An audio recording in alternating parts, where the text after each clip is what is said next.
Assalamualaikum warahmatullahi wabarakatuh. Halo anak-anak, bagaimana kabar kalian hari ini? Alhamdulillah, luar biasa, senyum ceria, Allahu Akbar. Yes.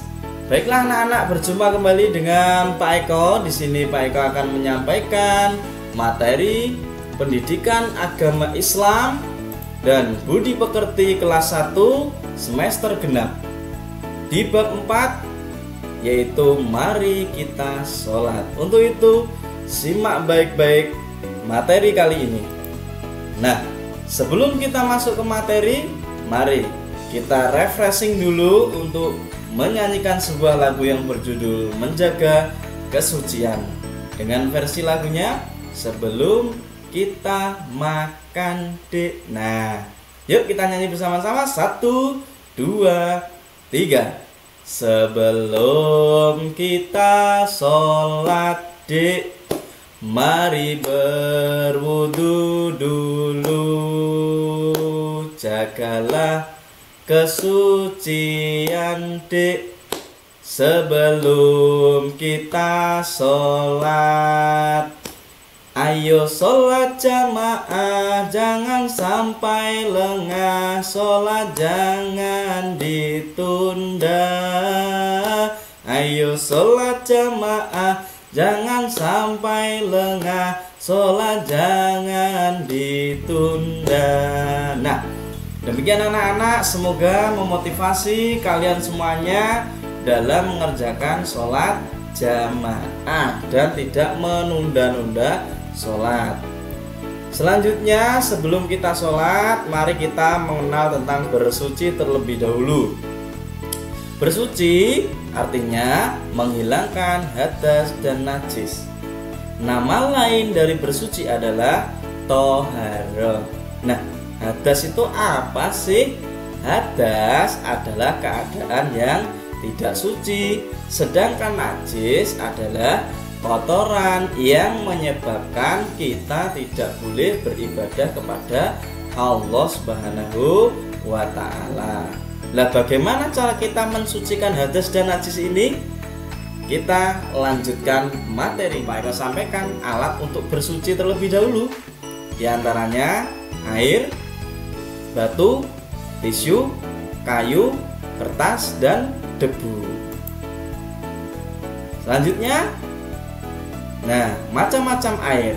Ada air sumur, air sungai, air danau, air hujan, air salju, dan air embun. Nah, ini adalah air-air yang suci yang dapat anak-anak gunakan untuk bersuci. Nah, ini tadi bagaimana cara membersihkan hadas dan najis. Nah, ada beberapa cara bersuci anak-anak. Yang pertama yaitu berwudu, mensucikan dari hadas kecil. Yang kedua yaitu tayamum, bersuci dengan menggunakan debu. Ya, kalau tidak ada air, maka kita berwudu dengan tayamum menggunakan debu untuk menghilangkan hadas kecil juga. Lalu selanjutnya tata cara bersuci yaitu dengan istinja. Nah, istinja itu membersihkan kubul atau dubur. Istinja yang menggunakan batu itu disebut istijmar. Lalu bagaimana cara bersuci selanjutnya? Yaitu dengan mandi. Ya, mandi meratakan air ke seluruh tubuh untuk menghilangkan hadas besar. Nah anak-anak, tadi sudah Pak Eko jelaskan beberapa tentang tata cara bersuci. Nah, untuk itu ada beberapa doa ya ketika kita berdoa di kamar mandi ketika mau istinja. Nah, istinja tentunya dalam kamar mandi atau toilet ya. Itu Allahumma inni a'udzubika minal khubuthi wal khaba'ith. Nah, yang artinya, wahai Allah, sesungguhnya aku memohon perlindungan kepadamu dari godaan setan jantan dan dari godaan setan betina. Selanjutnya, selain doa masuk toilet ya, juga ada yaitu doa keluar kamar mandi.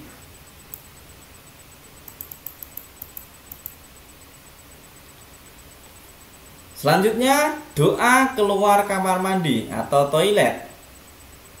Ghufranakal hamdulillahilladzi adhaba anil adha wa afani. Yang artinya, dengan mengharap ampunanmu, segala puji milik Allah yang telah menghilangkan kotoran dari badanku dan yang telah mensejahterakan.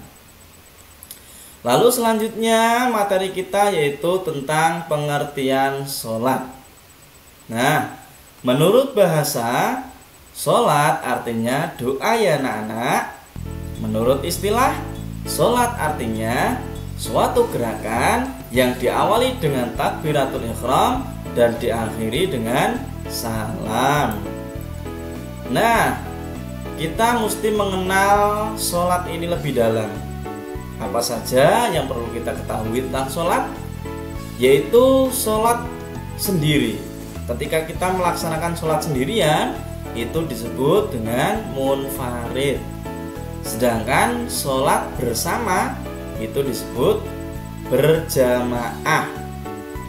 Sholat sendiri pahalanya hanya 1 derajat, sedangkan jika kita melaksanakan sholat berjamaah pahalanya 27 derajat. Makanya Rasulullah SAW menganjurkan kepada kita untuk sholat berjamaah. Kemudian kewajiban sholat. Sholat merupakan rukun Islam yang kedua. Sehari semalam kita melaksanakan sholat sebanyak 5 waktu. Di antaranya adalah Isya 4 rakaat, subuh 2 rakaat, duhur 4 rakaat, asar 4 rakaat, maghrib 3 rakaat. Nah, sholat itu dipimpin oleh seorang imam. Yang mengikuti imam itu disebut makmum. Jelas anak-anak? Iya, mudah-mudahan kalian paham ya. Kemudian bagaimana kita maknai sholat itu tadi ya. Kita sebagai seorang muslim wajib melaksanakan sholat. Nah, maknanya apa? 1. Sebagai tiang agama. Barang siapa yang mendirikan sholat, berarti dia mendirikan tiang agama, menegakkan tiang agama. Tapi kalau dia meninggalkan sholat, berarti dia merubuhkan agama. Yang kedua, menentukan baik buruknya amal kita ya. Jadi kalau kita sholatnya baik, insya Allah amalan kita juga baik. Yang ketiga, rasa syukur kepada Allah Subhanahu wa taala karena kita sudah diberi berbagai macam nikmat oleh Allah Subhanahu wa taala, sehingga kita wajib bersyukur dengan perbuatan, yaitu caranya dengan menjalankan sholat. Kemudian sebelum kita mengakhiri materi kita, Pak Eko akan menguji kemampuan kalian, yaitu dengan evaluasi. Ya, disimak pertanyaannya baik-baik. Nomor 1, nama lain dari bersuci adalah titik-titik. Yang kedua, menghilangkan hadas dan najis disebut titik-titik.